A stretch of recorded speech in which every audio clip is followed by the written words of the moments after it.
Fundamental chemical laws. So today we'll be talking about fundamental chemical laws. There is in general three.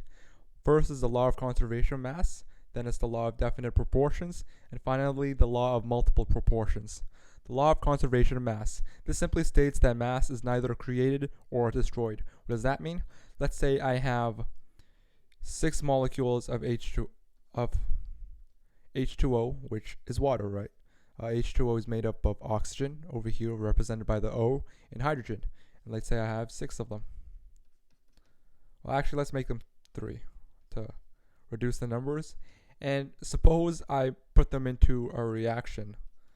4 actually. Let's say I add some heat or some sort of substance that allows these water molecules to somehow react with each other.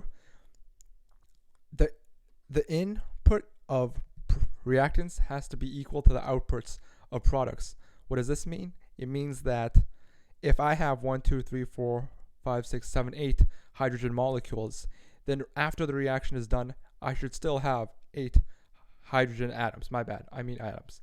If I have 1, 2, 3, 4, 5, 6, 7, 8 hydrogen atoms, by the time the reaction is done, I should still have 8 hydrogen atoms. So I might have bonds of that look something like this. I have 4 hydrogen gases, and same with the oxygen. I need to have equal amounts of oxygen before and after, because mass cannot be created or destroyed. So it might look something like this. Okay, so all the law of conservation of mass is stating is that mass cannot be created or destroyed. If I started out with 4 oxygen molecules and 8 hydrogen molecules, I need to end up with 8 hydrogen molecules and 4 oxygen molecules. Law of definite proportions. It states that a compound contains always the same proportion of elements by mass. Let's use water as an example again.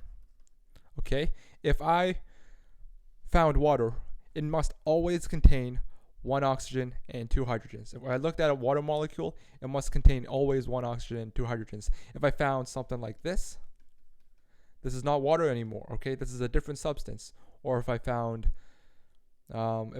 this is not water. Okay, water is always 1 oxygen and 2 hydrogens bonded in this particular way.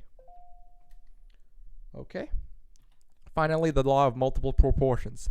That's when 2 elements form 1 or more compounds. The ratios of the 2 compounds are always whole number ratios. What does this mean? Let's use water again. Okay, whole number ratios. How many oxygens there are? There's 1 to 2 hydrogens. Okay, so O to H, right? We can't have 1 to 1.5. Okay, we can't have 1 oxygen molecule and half a hydrogen molecule. Okay, that's impossible. 1.5 hydrogen molecules. What we can have is we might be able to have, for example, in this theoretical world, 2 oxygen molecules and 3 hydrogen molecules.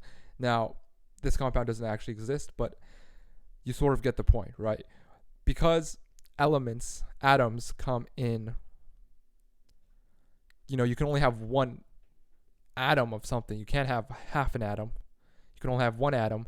That's why you can't have, half an oxygen, 0.5 oxygen combining with 2.5 hydrogens, right? You just can't have 2.5 hydrogens. You can have 1 hydrogen, 2 hydrogen, 3 hydrogen, yada yada yada in a compound, but you can't have half a hydrogen. So that's all the law of multiple proportions is stating.